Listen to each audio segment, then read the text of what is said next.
নমস্কার বন্ধুরা, আজকের ভিডিওতে আমরা এমন একটা বিষয় নিয়ে কথা বলবো যেটা অনেক ট্রেডারের জীবনটাই বদলে দিয়েছে, কিন্তু ভালোভাবে না, খারাপভাবে। আর সেই বিষয়টা হলো স্টপ লস না ব্যবহার করার ভয়ঙ্কর পরিণতি। যদি আপনি ট্রেড করেন আর এখনও স্টপ লসকে অপশনাল বলে ভাবেন, তাহলে এই ভিডিওটা শেষ পর্যন্ত অবশ্যই শুনবেন। চলুন একটা খুব সাধারণ দিনের কথা কল্পনা করি। আপনি চার্ট দেখছেন, একটা ভালো সেটআপ চোখে পড়ল, মনে হলো এই ট্রেডটা তো 100% যাবে, আত্মবিশ্বাস আকাশ ছোঁয়া। আপনি বাই বা সেল করে দিলেন, কিন্তু এবার সমস্যা শুরু। প্রাইস আপনার দিকেই না গিয়ে উল্টো দিকে যেতে শুরু করলো। প্রথমে মনে হলো আরে একটু রিট্রেস করছে, ফিরে আসবেই। আপনি স্টপ লস দেননি, কারণ আপনার বিশ্বাস আমি তো ভুল হতে পারি না। কিন্তু প্রাইস থামল না, আরও নিচে বা ওপরের দিকে গেল। এবার আপনার মাথায় অন্য চিন্তা, এখন তো লস বুক করলে অনেক ক্ষতি, আর একটু অপেক্ষা করি, মার্কেট তো ঘুরবেই। এই ঘুরবেই শব্দটাই এখানে সবচেয়ে ভয়ঙ্কর। ধীরে ধীরে ছোট লসটা বড় হতে লাগলো। 1% থেকে 3%, 3% থেকে 5%, তারপর 10%। আর আপনি একসময় কেবল স্ক্রিনের দিকে তাকিয়ে থাকলেন। কি করবেন বুঝতেই পারছেন না। বুকের ভিতরে চাপ, হাত ঠান্ডা, মনে হচ্ছে প্ল্যান সব উধাও। তখন আপনি আর ট্রেডার না, আপনি কেবল একজন প্রার্থনাকারী। এবার ভাবুন, যদি শুরুতেই একটা ছোট্ট স্টপ লস থাকতো, তাহলে কি হতো? হয়তো একটু লস হতো, কিন্তু আপনি বেঁচে যেতেন, পরের ট্রেডে আবার সুযোগ পেতেন। কিন্তু স্টপ লস না থাকলে কি হয়?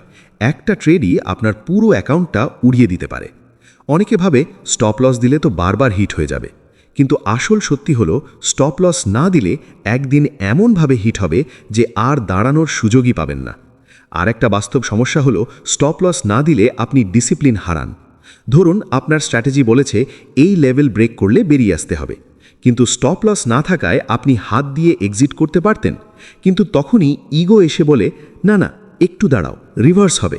আর সেই একটুটুকুই মারাত্মক হয়। এখন একটা মনস্তাত্ত্বিক দিক দেখি। স্টপ লস না থাকলে আপনার মাথায় সব সময় ভয় ও চাপ কাজ করে। আপনি শান্ত থাকতে পারেন না। ট্রেড মনিটর করতে করতে মাথা গরম হয়ে যায়। আপনি ট্রেডার না হয়ে গিয়ে জুয়ারি হয়ে যান, কারণ তখন আপনার ট্রেড আর সিস্টেমের উপর নয়, ভাগ্যের উপর দাঁড়িয়ে থাকে। স্টপ লস হলো আপনার সিট বেল্ট।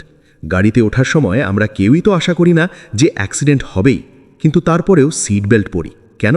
কারণ যদি হয়। মার্কেটও একই রকম। এখানে যদি শব্দটাই সব কিছু বদলে দিতে পারে। একদিনের নিউজ, হঠাৎ ভলিউম, অপ্রত্যাশিত মুভ, সব কিছুই আপনার বিপক্ষে যেতে পারে। আর মনে রাখবেন, বড় বড় ট্রেডাররাও ভুল করে, কিন্তু পার্থক্য হলো ওরা ভুল স্বীকার করে, ছোট লসে বেরিয়ে আসে। যারা তা পারে না, তারাই একদিন অ্যাকাউন্ট জিরো করে বসে থাকে। স্টপ লস না ব্যবহার করার সবচেয়ে বড় পরিণতি হলো আপনি টিকে থাকতে পারবেন না। আর ট্রেডিংয়ে লাভ করা যায় শুধু তখনই যখন আপনি লং টার্মে খেলায় থাকতে পারেন। একদিনে হিরো হবার চেষ্টা করলে অনেক সময় একদিনেই জিরো হয়ে যেতে হয়। তাই আজ থেকে একটা কথা মনে রাখুন, স্টপ লস মানে ভয় না, স্টপ লস মানে প্রোটেকশন, স্টপ লস মানে প্রফেশনালিজম, স্টপ লস মানে আমি আমার ক্যাপিটালকে সম্মান করি।